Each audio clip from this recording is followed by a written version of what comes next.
चुन के मैंने कुछ नहीं बोला।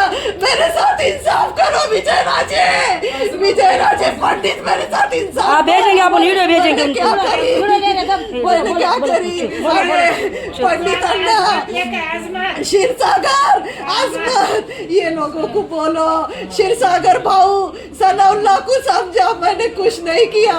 सनाउल्लाह मेरे को रास्ते पे पकड़ के मार रहा, सब पब्लिक उसकी एविडेंस है, सब पब्लिक ने देखा है। सनाउल्लाह, अजमतुल्लाह रईस और बिलाल सरपंच है। क्या ऐसे सरपंच होते हैं? गांव की ऐसी देखभाल करेंगे कि ये लोग? फारूक पटेल किधर है? अरे मुजीब किधर है? अरे ये गुंडागर्दी क्यों चढ़ी भीड़ में? भीड़ के अंदर गुंडागर्दी क्यों? बस क्यों? बस अरे सब कहाँ गए? अरे पालक मंत्री कहाँ गए? अरे मेरे साथ इंसाफ करो।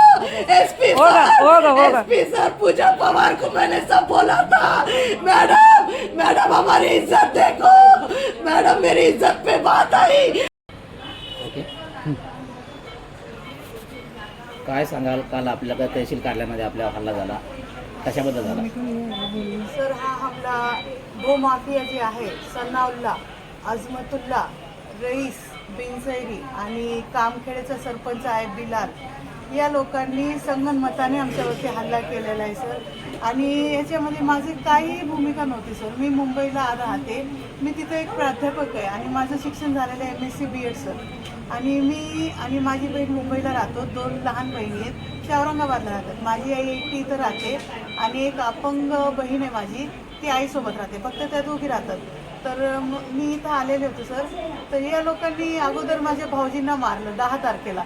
का मारलं? तर कारण की म्हणे ते बिलीफला तुझी बायको येतं घरी हे चिटकवायला गेली म्हणे समज. सर तुम्ही सांगा, बिलीफचं काम बिलीफ करणार का दुसरी कोणी बाई करणार? तर ते बिलीफच्या वरून त्यांनी काहीतरी कारण काढून माझ्या भाऊजींना मारलं. हे झालं 10 तारखेला प्रकरण. 13 तारखेला त्यांनी तेलगाव नाक्यावर येऊन माझ्या भावाच्या जे प्रॉपर्टी आहे तिथं जे किरायदार आहेत त्यांना धमकी दिली आणि धमकी देऊन सर मला उचलण्याची. धमकीचा पुरावा आहे का आपल्याकडे? माझ्याकडे रेकॉर्डिंग आहेत, त्याची व्हिडिओ आहेत आणि माझ्याकडं प्रत्येक मी त्या दिवशी NC मी पेडबीड पोलीस चौकी टाकलेली आहे. पण या पोलीस चौकीतून ही ती NC आहे जी मी पेडबीड पोलीस चौकीला टाकलेली. पण इथं मी त्या दिवशी सर 11 वरिष्ठर पेडबीड पोलीस चौकीत होते, पण तिथं माझी एकही कारवाई झालेली नाही आहे सर. कारण की ते लोक फक्त आम्हाला बोलवतात आणि NC घेऊन वापस पाठवतात आणि ते दुसऱ्या दिवशी लगेच मला तिथून फोन येतो सर की तुमच्या विरुद्ध कंप्लेंट आलेली आहे. मग सर माझ्या विरुद्ध कंप्लेंट टाकलेली मला येते आणि मी जे कंप्लेंट टाकलेली त्याचं काय? त्याचं कोणी काय उत्तर देत काल जो प्रकार घडलेला आहे त्याविषयी काय सांगा? त्यासाठीच तुम्हाला सांगते सर का ह्यांनी अगोदर भाऊजींना मारून त्यांना एकदम गुंडागर्दी केली, त्यानंतर किरायदारांना धमकवलं, त्यानंतर 15 तारखेला तो माझ्या पाठीमागं आला सर, कुठं तेलगाव नाक्यावरती. त्याच्यानंतर तो माझ्या पाठीमागं आला तहसील ऑफिसमध्ये, रजिस्ट्री ऑफिसमध्ये, तिथं त्यांनी माझं पूर्ण पाठलाग केला सर. यासाठी मी बल्लाड सरांकडं मी आणि माझी आई गेलते बीड शहर पोलीस चौकीत. बल्लाड सरांनी सनाउल्लाहला स्ट्रिक्टली वॉर्निंग दिली का तू या बायांच्या पाठीमागं नाही जायचं, तू या बायांना काहीही नाही बोलायचं आणि तू त्या प्रॉपर्टीवरती पाय नाही ठेवायचं आणि जे आहे ते तू कोर्टामार्फत करून घे. सर त्यासाठी त्या प्रॉपर्टीवरती माझ्याकडे कोर्टाचा स्टेटस को आलेला आहे. मनाई हुकूम आला असतानाही हा सनाउल्लाह गुंडागर्दी करतोय. त्या दिवशी पण जे तुम्ही विचारते ना मला की काल जे झालेलं प्रकरण आहे त्याबद्दल, सर कालचं प्रकरण असं आहे का काल तारीख होती आईची, बहिणीला पण आईने मुंबईहून बोलवलं. सुनावणी होती का? तारीख सुनावणी होती काल माझी कोर्टात, कारण की ते पण 420चा गुन्हा तिथं दाखल आहे आणि हे पण प्रॉपर्टीचा सूत फाईल तिथं झालेली. तर सर या प्रकरणात माझ्या आईनं ह्या बहिणीला बोलवलं की बाई तू ये, मला भीती वाटते कारण की ते सगळे येतात आणि मला काही केलं तर मी काय करू म्हणून. आता आई आहे माझी 70 वर्ष वयाची आहे. एक तर माझे पप्पा आणि भाऊ या दोघांनी धोका दिलेला आहे, आता आई कुणावर करणार आहे म्हणून त्यांनी हिला बोलवलं आणि मी तर इथं होतेच. त्या दिवशी मी तहसील ऑफिसमध्ये गेले अगोदर 12:30 वाजता. तर शेळके सर येऊन गेले होते त्यावेळेस. तर मी शेळके सर गेले म्हणून त्यानंतर आम्ही कोर्टात गेलो. मग आम्ही कोर्टाची तारीख केली सर. त्यानंतर आम्ही SP ऑफिसमध्ये गेलो. SP ऑफिसमध्येही तो माझ्या पाठीमागं आला, तो तहसील ऑफिसमध्येही माझ्या पाठीमागं आला आणि तो कोर्टातही माझ्या पाठीमागं आला. आणि त्यानंतर सर मग मी SP ऑफिसमधून कोर्टात तहसील ऑफिसमध्ये गेले. तिथं त्याने काय केलं, 4 ते 4:30च्या दरम्यान सनाउल्ला, अजमतुल्ला, बिनसैरी रईस आणि कामखेडचा बिलाल जो सरपंच म्हणून तिथं आता सध्या काम करतोय आणि त्याच्या व्यतिरिक्त 8 ते 10 लोक बाहेर उभा राहिलेले आणि हे 4 ते 5 माझ्या पाठीमागं आले सर. तिथं त्यांनी माझ्याकडून बॅग हिसकावून घेतली सर आणि बॅग हिसकावून काय बोलले, धरा धरा म्हणे, हिला धरा, उचला हिला, टाका गाडीत, हिला घेऊन जंगलमध्ये जाऊ म्हणे आणि बघू काय होतं. तर सर यांनी असंच माझ्या पप्पाला काही ना काही केलं असेल, कारण की आज 3 ते 4 महिने झाले पप्पा कधी घर सोडून गेलेले नाहीये सर. आज पप्पा घर सोडून गेलेले, कारण हे सनावलेला प्रॉपर्टी दिली, सनावलेने काय हुल दिली माझ्या पप्पाला मला माहित नाहीये. पप्पा बोलतच नाही, कारण की आज त्यांचे कमीत कमी 80 वर्ष वयाचे ते आहे सर. त्यांनी कधी घर सोडून घरातून कधी बाहेर गेलेले नाहीये. माझ्या आईला ते नेहमी सांभाळत होते. पण आता कोणतं असं झालं की त्यांनी इतक्या वयात हे निर्णय घेतला सर. काहीतरी ह्याने पप्पा सोबत केलेलं आहे. मला 100% मी शुअर आहे तर माझ्या पप्पासोबत काही ना काही याने हे केलेलं आहे, कारण की पप्पा आणि माझा लहान भाऊ मला बोलत नाही किंवा माझ्या घरातल्या कोणत्याही व्यक्तीलाही बोलत नाही. आता हे सनाउल्लानी काय केलं किंवा माझ्या पप्पाला किंवा माझ्या लहान भावाला काही झालं असेल तर ह्याचं जिम्मेदार हे 4 लोक असणार. कोण? सनाउल्ला, अजमतुल्ला, बिनसैरी रईस आणि बिलाल.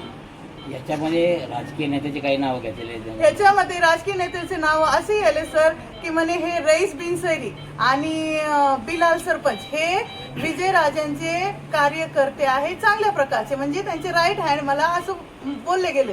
तर मी बोलते विजयराजे सर असे कशा लोकांना आपल्या हाताखाली घेतात, जे गुंड प्रवृत्तीचे, जे भूमाफिया, जे गुटखा करतात सर, हे अशा लोकांना जर ते करत असेल तर ते आम माणसाला काय हे देणार आहे, कारण की त्यांच्या हाताखालीच गुंड लोक आहेत. इथं सामान्य माणूस कुठं सेफ राहणार आहे सर. आज जी माझी परिस्थिती झाली, मी प्राध्यापिका 40 वर्षाची सर, मला भर रस्त्यात तहसीलच्या समोर प्रशासकीय जागेत प्रशासनाच्या आवारात मला त्यांनी मारलं आणि तिथं माझी आबरूवरती हात टाकलाय, घाण घाण चाळे माझ्यासोबत केलेले सर, घाण घाण मला बोललेले सर. मग माझी इज्जत जेव्हा नाही राहिली मग ह्या लोकांचं काय मी भरोसा करू सर. बरं, आता आपल्याकडे आपले बीडचे पालकमंत्री आणि उपमुख्यमंत्री अजितदादा पवार त्यांच्याकडून काय अपेक्षा, आपल्याला काय सांगाल? अजितदादा, जर माझा आवाज तुम्ही ऐकत असाल, तुमची एक बहीण बोलून किंवा बेटी बोलून, आणि अजित पवार तुम्ही पालकमंत्री आहात, तुम्ही बीडमध्ये आहात, तुम्हाला बीडचं सगळं वातावरण माहिती आहे. मी पण मुंबईला आहे सर. आपल्या बीडचं पूर्ण नाव मुंबईमध्ये कसं घेतलं जातं हे आज वाल्मिक करारामुळे बीड किती खराब झालेलं हे कळते. आणि आज त्याचं ताजं उदाहरण माझ्यामुळे इथं समोर येते, कारण की गुंड प्रवृत्तीचे लोक मला रस्त्यावरती मारतायत. आणि दुसरी गोष्ट, देवेंद्र फडणवीस, देवा भाऊ, आज तुम्ही लाडक्या बहिणीसाठी काम करतायत. आज तुमची लाडकी बहीण रस्त्यावरती आज पूर्ण बेआबरू झालेली. आज तुम्ही माझ्यासाठी कोणता आवाज उचलतायत? आज तुम्ही माझ्यासाठी काय करतायत? आज तुमची प्रशासन, मला 2 दिवस झाले हॉस्पिटलमध्ये येऊन बसले, कुणी एक सुद्धा बघितलं नाही मला की कुणी काय करत नाही सर. माझ्यासोबत काय होते सर, काय घडते सर? प्लीज तुम्ही येऊन इथं फक्त एक SP सरांना, नवनीत कावत सरांना विचारा की तुम्ही या केसमध्ये काय केलं आतापर्यंत, कारण की सर आम्हाला कुणीही ऐकत नाही सर. मी बीड शहर पोलीस चौकीत गेले सर, मी शिवाजी पोलीस चौकीत गेले सर, मी बीड पोलीस चौकीत गेले, कुणीही ऐकत नाहीये सर. पूजा पवार मॅडमकडे पण माझं मॅटर आहे सर, सचिन सरांकडे पण माझं मॅटर आहे सर, सगळं तुमच्याकडे माझे आहे सर. मी किती NC टाकले, हे बघा सर, हे NC तुमच्याकडे टाकलेली, हे NC तुमच्याकडे टाकलेले, ह्याचे ऍप्लिकेशन सुद्धा मी तुम्हाला दिलेले असे. आणखी मी काय करू सर न्याय मागण्यासाठी? का माझे प्राण गेले तरच तुम्हाला कळणार का चला काहीतरी घटना घडली, जा तिथं जाऊन या म्हणून? आता प्रशासनाकडे काय मागणी आहे आपली? माझी प्रशासनाला एकच मागणी आहे की ह्या गुंडांना जितकं होईल सगळी उतना उनको सजा दो, तितकं त्यांना दाखवा, त्यांची दिंडी काढा रस्त्यावरती, कारण की माझी अब्रू गेलेली आहे. मी आज माझ्या आईसाठी लढते. माझी आई वयोवृद्ध आहे, माझ्या हँडिकॅप बहीण आहे सर. जर मी इथं नाही येणार तर कोण येणार सर? तुम्हाला जर यामध्ये न्याय नाही मिळाला तर आपली पुढील दिशा काय माझी असणार अशी आंदोलन? आहे की सहपरिवारासोबत मी काहीतरी करणार, काहीतरी म्हणजे मी डायरेक्ट आत्महत्या करणार सर. आणि मी तुम्हाला सुद्धा नाही सांगणार की काय झालेलं, कारण की हे पूर्ण मॅटर तुमच्या समोर आलेलं, पूर्ण जनतेसमोर आले, सगळ्यांचे डोळे तुमच्याकडे लागलेले की मला काय तुम्ही न्याय देणार आहे. मी विनंती करून आमचे लाडके अजितदादा मंत्री जे आहेत त्यांना विनंती करते, कडकडीची विनंती करते त्यांना, आणि आमचे महिला आयोगचे आदिती तटकरे मॅडम महिला आयोगच्या त्यांना पण कडकडीची विनंती करते. मी राहणार मुंबईला, शिक्षिका आहे आणि तिथून मी माझ्या आईसाठी इथं आले, कारण की माझ्या आईचा फोन आला, सनाउल्ला जो आहे सनाउल्लाची धमकी आली आहे की ते तुम्हाला फाडणार, मला फाडणार किंवा उचलून घेऊन जाणार. मला हे सहन झालं नाही आणि मी माझ्या आईसाठी मुंबईहून अजित सर मुंबईहून इथं आले. कडकडीची तुम्हाला विनंती आहे, आमच्या परिवाराकडे बघा, कारण की आम्ही 4 महिन्यापासून DYSP कडे, SP सरांकडे, शिवाजी पोलीस चौकी, पेठ बीड आणि सिटी पोलीस चौकी जेव्हाही फोन आला त्यावेळेस मी धावत माझ्या आईसाठी आले. माझी आईची कंडिशन आज सिरियस आहे. माझ्या आईचा BP वाढला, माझ्या आईचे शुगर वाढला आणि मुली जे आहेत ते मी मुलगी आहे, माझ्या आईची मी मुलगी आहे.